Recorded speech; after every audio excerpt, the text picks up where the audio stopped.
New developments overnight in the coronavirus crisis. Australia has suffered its deadliest day since the outbreak began. 13 people have now died, the latest a Western Australian cruise ship passenger in his 70s. This is the country's infection curve this morning. 2,800 cases have now been confirmed across Australia, and you'll watch that steeply rise a little bit later in the program. Across the globe, the number of infected people has reached 500,000. 22,000 people have died and 120,000 have recovered. Overnight, world leaders held the first virtual G20 summit to tackle the crisis.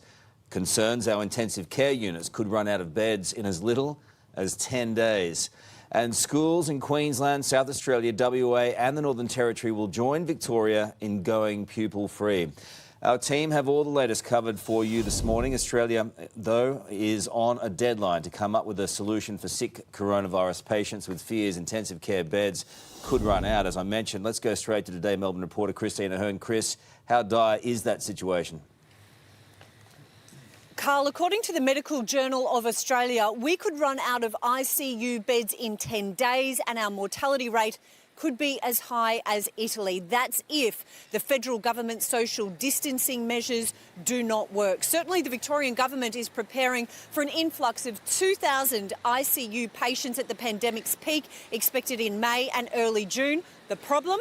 We currently have 475 ICU beds in Victoria compared to 875 in New South Wales. So the government is preparing to convert the Melbourne Convention and Exhibition Centre here into one giant ICU makeshift hospital. And in a grim sign of what could be to come, part of this centre could be transformed into a temporary morgue. Certainly, the Health Minister yesterday flagged that several non-hospital buildings right around the state are in the planning stages of being converted into temporary hospitals. Carl. Christine Ahern, thank you. Scott Morrison has joined world leaders overnight in a virtual meeting to discuss new strategies to fight COVID-19. For more, Kerry Yaxley joins us from Canberra. And Kerry, I mean, this was an extraordinary meeting. It absolutely was, Ali. It looked like no other global summit. It looked more like a video conference call between colleagues.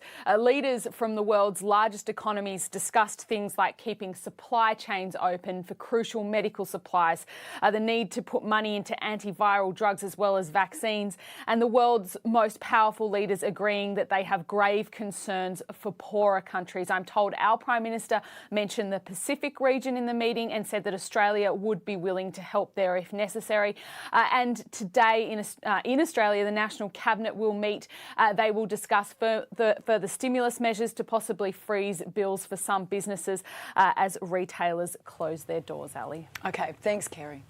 Victoria and New South Wales could face stricter quarantine measures, with entire suburbs potentially locked down to stop the spread. Let's go to today's Sydney reporter Sarah Stewart in Blacktown and Sydney's West.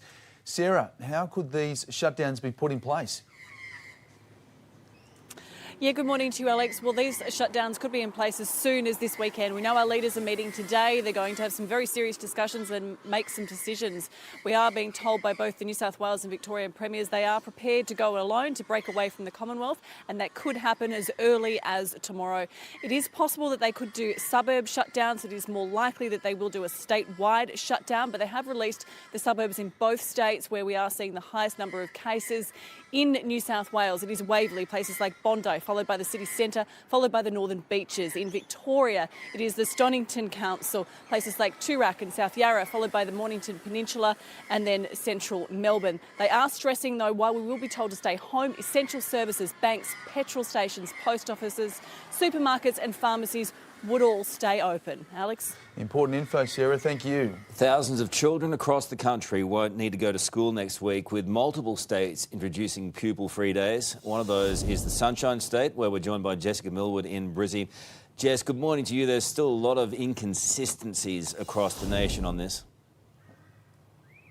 Good morning, Carl. Yeah, confusing to say the very least. Each state has a different scenario as we go to where this morning Queensland has decided that from next week Schools will be pupil-free, but the children of essential workers can still come along to school. The Premier said that the health advice hasn't changed, but this is a happy medium and she's moved to allay concerns across the community. In New South Wales, the Premier continues to encourage parents to keep their kids at home. Victoria, schools have closed. In South Australia, they'll move to a similar model that we see here in Queensland, but that won't happen until April 6. And in WA, it's similar to New South Wales, with the Premier there urging parents to keep their kids at home. Teachers are being asked to use these pupil-free days to prepare for online learning, so that puts term 2 in serious doubt. And Carl, on another topic, yesterday we saw Queensland close off its borders to the rest of the country. Well, now 3 federal MPs and a Queensland senator have written to Anastasia Palaszczuk, our Premier, asking her to cut our state in half. They would like North Queensland isolated from the rest of the state. In the letter, they've said these calls stem from concern about the lack of available resources in North Queensland to handle a widespread outbreak of COVID-19. Carl, I've checked in with the Premier's office this morning to ask whether or not this is something that they're seriously looking at. I got a one-word response: no. There you go. Says it all. Jess Millwood, thank you. Despite strict social distancing rules, Queensland local elections will go ahead tomorrow. Dominique Loudon joins us now from the Gold Coast. I mean, Dominique, this is going to have plenty of voters incredibly concerned. Incredibly concerned, Ali, and pretty baffled as well as to why they're being told to still head out and vote in these council elections tomorrow, considering it's being drummed into all of us about avoiding large gatherings, adhering to social distancing guidelines and limiting our movements when we're away from home. Now, tomorrow, thousands of Queenslanders will head to the polls, and State Premier Anastasia Palaszczuk is assuring voters they will be safe. They're being told to bring their own pencil. There will be hand sanitising stations. Booths will be regularly cleaned and fewer than 100 people will be allowed inside buildings at a time. And of course, no democracy sausage sizzle tomorrow. Now, early voting centres are still open today, and that is the best option to avoid crowds. And some people are eligible to vote on the phone, but that is if you are ill or physically not able to attend a polling station. So the Queensland Government is under increasing pressure to postpone these elections tomorrow. But as of right now, Ali, they are definitely going ahead. Yeah, and that's a dangerous decision. Thanks, Dominique. Thousands of Australians are in limbo on cruise ships across the globe as the New South Wales Government vows not to let any more passengers disembark in Sydney. A majority of the country's confirmed cases can be traced back to cruise ships, with 147 testing positive to COVID-19 from the Ruby Princess alone. There are currently 3,000 citizens stranded on 25 different boats across the globe, 11 of those bobbing off the coast of Sydney. Righto, well, Coles will today introduce new measures in its stores to improve the health and safety of customers and staff. Matt Swindles, he's the Chief Operations Officer at Coles and joins us now. Matt, good morning to you. Good morning. Coles is investing an extra $1 million a week into hygiene measures. Tell us where that money's going. Well, we've been investing $1 million extra a week for the last few weeks, and we've been working very closely with the Department of Health and checking in on their professional medical advice so that we can ensure Coles is a safe supermarket to shop for our customers and a safe supermarket to work in for our team members. And so from today, we're asking our customers to work with us on 4 key areas when they come and shop at Coles. And the first of those is to keep social distancing. And we would ask that customers use a trolley just like this one.